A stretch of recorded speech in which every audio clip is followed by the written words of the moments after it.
सोचो, अगर एक दिन तुम्हें पता चले कि जिस दुश्मन को तुम मारने निकले हो वो असल में तुम खुद हो, एक ऐसा इंसान जो तुम्हारी तरह सोचता है, तुम्हारी तरह चलता है और शायद तुमसे भी ज्यादा खतरनाक है। यही है इस कहानी का सबसे बड़ा रहस्य है। कहानी की शुरुआत होती है लूकस नाम के एक प्रोफेशनल स्नाइपर से, जो एक पहाड़ी के ऊपर लेटकर अपने टारगेट पर निशाना साधने की कोशिश कर रहा है। उसका मिशन है डोरमॉफ नाम के एक आदमी को मार गिराना, जिसे एजेंसी ने एक बहुत ही खतरनाक आतंकवादी घोषित किया है। डोरमॉफ इस वक्त एक ट्रेन में सफर कर रहा है और बेल्जियम जा रहा है। उस ट्रेन के अंदर लूकस का साथी मोरिनो भी मौजूद है, जो उसे लगातार टारगेट की मूवमेंट की पल पल की जानकारी दे रहा है। सब कुछ एकदम प्लान के मुताबिक चल रहा होता है। ट्रेन बस कुछ ही सेकंड में एक अंधेरी सुरंग के अंदर जाने वाली है। अगर अभी गोली नहीं चली तो मिशन पूरी तरह से फेल हो सकता है। एकदम आखिरी पल में लूकस ट्रिगर दबाता है, गोली सीधे डोरमॉफ को जा लगती है और मिशन पूरा हो जाता है। मिशन के बाद मोरिनो उसकी बहुत तारीफ करता है, क्योंकि जो काम 6 स्नाइपर्स मिलकर भी नहीं कर पाए थे वह काम लूकस ने अकेले कर दिखाया। वह फैसला करता है कि अब वह यह खतरनाक काम हमेशा के लिए छोड़ देगा और एक शांत जिंदगी जीने की कोशिश करेगा। कुछ दिनों बाद लूकस से मिलने उसका मैनेजर डेल पैटरसन आता है। लूकस उसे बताता है कि वह यह काम छोड़ना चाहता है, क्योंकि अब वह इस खून खराबे वाली जिंदगी से पूरी तरह थक चुका है। अगले दिन लूकस एक हार्बर पहुंचता है और वहां से एक बोट किराए पर लेता है। वह अपने पुराने दोस्त जैक से मिलने जा रहा था। वहीं हार्बर पर उसकी मुलाकात डेनी नाम की एक लड़की से होती है, जो असल में CIA की एक एजेंट है, लेकिन फिलहाल वह अपनी असली पहचान छिपाकर लूकस पर खुफिया नजर रख रही थी। जैक से मुलाकात के दौरान लूकस को एक चौंकाने वाली बात पता चलती है। जैक बताता है कि जिसे लूकस ने आतंकवादी समझकर मारा था वह असल में एक मशहूर साइंटिस्ट था और वह पूरी तरह बेगुनाह था। ये सच्चाई सुनकर लूकस हैरान रह जाता है। उसे समझ नहीं आता कि एजेंसी ने उससे इतना बड़ा झूठ क्यों बोला। वो जैक से पुख्ता सबूत मांगता है। जैक उसे यूरी नाम के एक आदमी का पता देता है, जो इस सच्चाई को साबित कर सकता है और फिलहाल हंगरी में रहता है। लेकिन उन दोनों को यह पता नहीं होता कि उनकी पूरी बातचीत एक ड्रोन के जरिए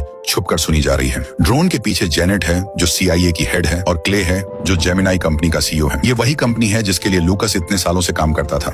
दोनों मिलकर फैसला करते हैं कि अगर लूकस को सच्चाई पता चल गई तो वह उनके लिए एक बहुत बड़ा खतरा बन सकता है। इसलिए वह उसे रास्ते से हटाने की योजना अपनी बोट पर लौटता है तो उसे स्टीयरिंग के नीचे एक छोटा सा छुपा हुआ माइक मिलता है। अब उसे पूरा यकीन हो जाता है कि कोई उसकी जासूसी कर रहा है। वह डेनी के पास जाता है और उससे सवाल करता है कि क्या तुम मेरी जासूसी कर रही थी? लेकिन डेनी हर सवाल को बहुत सफाई से मना कर देती है। लूकस को अब एहसास हो जाता है कि यह मामला जितना सीधा दिख रहा है उससे कहीं ज्यादा बड़ा है। अब तक की घटनाओं के बाद लूकस को अपनी गलती का एहसास होता है। उसे समझ आता है कि उसने डेनी पर बिना सबूत शक करके जल्दबाजी कर दी। वो डेनी से माफी मांगता है और माहौल हल्का करने के लिए उसे एक डेट पर चलने को कहता है। डेनी थोड़ी झिझक के बाद मान जाती है। शाम को दोनों डिनर पर मिलते हैं, लेकिन यह कोई आम डिनर नहीं होता। डिनर के दौरान लूकस चुपचाप डेनी के सामने उसकी असली CIA वाली ID निकाल कर रख देता है। अब छुपाने को कुछ नहीं बचता। डेनी मान लेती है कि वह CIA एजेंट है और उसे लूकस पर नजर रखने का काम सौंपा गया था, लेकिन वह यह भी वादा करती है कि अब वह उसकी जासूसी बिल्कुल नहीं करेगी। डिनर खत्म होता है और दोनों अलग अलग अपने घर लौट जाते हैं। दूसरी तरफ अपने घर में गहरी नींद में सो रहा लूकस अचानक एक हल्की सी आहट से जाग जाता है। वह महसूस करता है कि कोई उसके घर के अंदर घुस आया है। इसके बाद वह सीधे भागकर डेनी के घर पहुंचता है। दोनों एक स्पीड बोट में बैठकर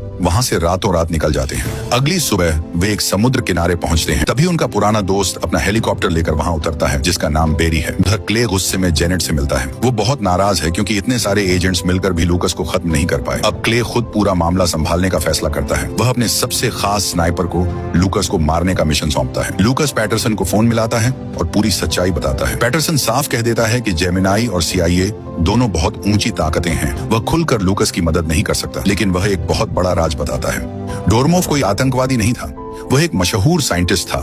जब उसने जेमिनाई के लिए काम करने से साफ इनकार कर दिया, तब क्ले ने उसे मरवाने का आदेश दिया और लूकस को एक मोहरे की तरह इस्तेमाल किया गया। यह सुनकर लूकस के अंदर गुस्सा और पछतावा दोनों भर जाते हैं। इसके बाद लूकस डेनी और बेरी कोलंबिया देश पहुंचते हैं और एक सुरक्षित होटल में रुकते हैं। अगली सुबह लूकस की नजर सामने वाली ऊंची बिल्डिंग पर पड़ती है। वहाँ एक स्नाइपर पूरी तरह से तैयार मौजूद है। लूकस समझ जाता है कि खेल शुरू हो चुका है। वह होटल से बाहर निकलता है ताकि स्नाइपर सिर्फ उसका पीछा करें और डेनी ऑफ बेरी वहाँ से सुरक्षित निकल सके। जैसे ही वह बाहर आता है, खतरनाक पीछा शुरू हो जाता है। जल्द ही दोनों के बीच भारी गोलीबारी छिड़ जाती है, लेकिन इसी लड़ाई के दौरान लूकस को कुछ बहुत अजीब महसूस होता है। वो स्नाइपर बिल्कुल उसकी ही तरह लड़ रहा है। हर मूवमेंट, हर रणनीति मानो उसका ही एक छोटा वर्जन हूँ। मौका मिलने के बावजूद लूकस उसे मारता नहीं है, वो चुपचाप पीछे हट जाता है। लेकिन वह जूनियर स्नाइपर हार नहीं मानता और लगातार उसका पीछा करता रहता है। लंबी दौड़ भाग के बाद जूनियर आखिरकार लूकस को घेर लेता है, लेकिन तभी वहाँ कोलंबिया की पुलिस पहुंच जाती है और लूकस गिरफ्तार हो जाता है। कुछ देर बाद डेनी पुलिस स्टेशन पहुंचती है। वो अपना CIA बैज दिखाती है और लूकस को अपने साथ बाहर ले जाती है। अब तीनों लूकस, डेनी और बेरी हंगरी के लिए निकल पड़ते हैं ताकि यूरी से मिलकर जेमिनाई का पूरा सच दुनिया के सामने ला सकें। सफर के रास्ते में डेनी चुपचाप लूकस से एक सवाल पूछती है, क्या वह जूनियर स्नाइपर असल में तुम्हारा बेटा है? डेनी के सवाल पर लूकस सख्ती से इनकार कर देता है। वह कहता है कि मुझे इस बारे में कुछ भी नहीं पता और ना ही मेरा दुनिया में कोई बेटा है। लेकिन दूसरी तरफ जूनियर सीधा क्ले के घर पहुंचता है। जूनियर के मन में अब कई सवाल उठ चुके हैं। उसकी और लूकस की स्किल्स, मूवमेंट, सोचने का तरीका, सब कुछ इतना ज्यादा एक जैसा क्यों है? जब वह क्ले से यह सीधे सवाल करता है तो क्ले बात को टालने की कोशिश करता है। वो कहता है कि इन सब बातों पर ध्यान मत दो। तो उधर हंगरी पहुंचकर डेनी एक भरोसेमंद डॉक्टर से छुपकर मिलती है। वह जूनियर के खून का सैंपल देती है और DNA टेस्ट करवाने को कहती है। जब रिपोर्ट आती है तो सच्चाई सबको हिलाकर रख देती है। जूनियर और लूकस का DNA एक 100% मैच करता है। मतलब जूनियर कोई और नहीं बल्कि खुद लूकस का ही एक क्लोन है। यह खौफनाक सच्चाई सुनकर लूकस के पैरों तले जमीन खिसक जाती है। उसे इस प्रोजेक्ट के बारे में कभी भी कुछ नहीं बताया गया था। इस खुलासे के बाद लूकस सीधा यूरी से मिलने जाता है। यूरी सारी सच्चाई खोलकर रख देता है। डोरमोफ असल में जेमिनाई के क्लोनिंग प्रोजेक्ट का मुख्य साइंटिस्ट था। इस प्रोजेक्ट का खौफनाक मकसद था लूकस जैसे बेहतरीन स्नाइपर के बहुत सारे क्लोन तैयार करना। और जब डोरमोफ ने इस अमानवीय प्रोजेक्ट पर आगे काम करने से मना किया तब क्ले ने उसे रास्ते से हटाने के लिए मरवा दिया। लूकस को सब समझ आने लगता है। उसे इतने सालों तक एक मोहरे की तरह इस्तेमाल किया गया था। सच्चाई जानने के बाद लूकस का खून खौल उठता है और वह एक प्लान बनाता है। वह चाहता है कि जूनियर से आमने सामने मिलकर उसे पूरी सच्चाई बताएं। वह किसी तरह जेनेट तक एक मैसेज पहुंचाता है और एक डील रखता है, मेरी और उस जूनियर की मीटिंग कराओ, बदले में तुम्हारी एजेंट सुरक्षित लौट आएगी, वरना हालात तुम्हारे खिलाफ बहुत बुरे हो जाएंगे। मजबूरी में जेनेट तैयार हो जाती है। रात के अंधेरे में एक सुनसान गार्डन में जूनियर और डेनी की मुलाकात होती है। जूनियर डेनी को बंदूक की नोक पर एक सुरंग में ले जाता है और लूकस को अंदर आने की चुनौती देता है। साथ ही वह सुरंग के रास्ते में एक ग्रेनेड फिट कर देता है ताकि जैसे ही लूकस अंदर आए वह धमाके में हमेशा के लिए खत्म हो जाए। जूनियर जब संतुष्टि के साथ अंदर जाकर लाश देखने पहुंचता है तभी अचानक पीछे से लूकस उसकी तरफ बंदूक तान देता है। असल में डेनी ने अपने दांतों के बीच एक माइक्रो माइक छुपाया हुआ था। लूकस बाहर से उनकी पूरी बातचीत सुन रहा था। धमाके से पहले ही उसने खुद को बहुत चालाकी से बचा लिया था। अब दोनों का आमना सामना होता है। लूकस कहता है, मैं तुम्हें मारना नहीं चाहता क्योंकि तुम असल में मैं ही हूँ। क्ले तुम्हारा असली पिता नहीं है। उसने तुम्हें सिर्फ अपने गंदे फायदे के लिए एक लैब में बनाया है। वो बताता है कि 25 साल पहले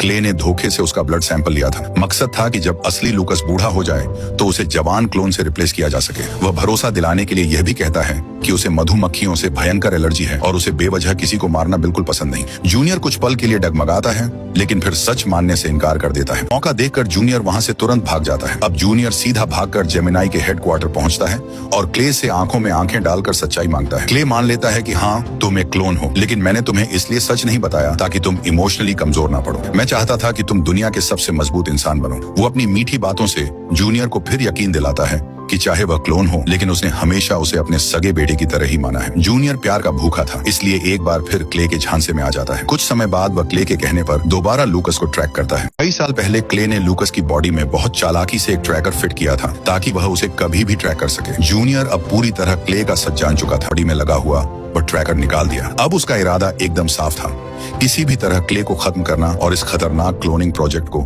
हमेशा के लिए बंद करना। इसके बाद लूकस, जूनियर, डेनी और बेरी चारों मिलकर पास के शहर की तरफ बढ़ने लगते हैं।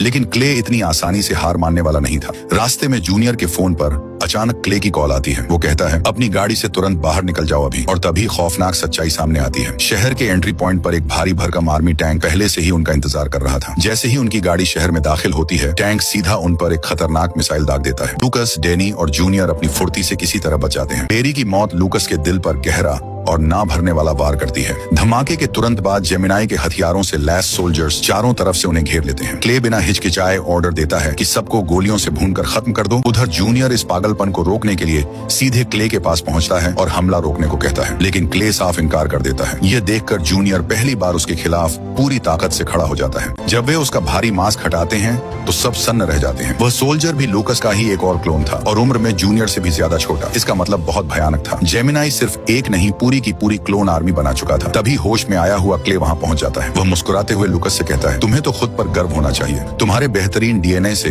हमने दुनिया की एक परफेक्ट आर्मी बनाई है। बिना डर, बिना इमोशन क्लेशान से बताता है कि उसका मकसद था ऐसी सेना तैयार करना जिसमें असली सैनिकों की जान खतरे में न पड़े। उसके मुताबिक यह देशभक्ति थी, लेकिन लूकस बहुत अच्छे से समझ चुका था यह देशभक्ति नहीं बल्कि इंसानियत के खिलाफ किया गया एक बहुत बड़ा अपराध था। जूनियर गुस्से में पागल होकर क्ले पर बंदूक तान देता है, लेकिन लूकस उसे रोक लेता है। वह बिल्कुल नहीं चाहता था कि जूनियर भी किसी को मारने का वह भारी बोझ उठाए जो वह खुद सालों से उठाता आ रहा है। इसलिए लूकस खुद बंदूक लेता है। जेमिनाई प्रोजेक्ट का हमेशा के लिए अंत हो जाता है। बाद में लूकस और पैटरसन मिलकर बाकी सभी क्लोनर्स को एक नई पहचान दिलाते हैं ताकि वे सामान्य जिंदगी जी सकें, न कि किसी ताकतवर इंसान के हथियार बनकर। फिल्म के एकदम आखिरी सीन में हम एक खूबसूरत कॉलेज कैंपस देखते हैं। डैनी और लूकस वहाँ खड़े हैं। लूकस ने जूनियर का एडमिशन वहाँ करवा दिया है। अब दुनिया के लिए उसका नाम जैक्सन ब्रोगन है। वो अब किसी का क्लोन या परछाई नहीं बल्कि अपनी खुद की पहचान के साथ एक नई जिंदगी शुरू कर रहा है।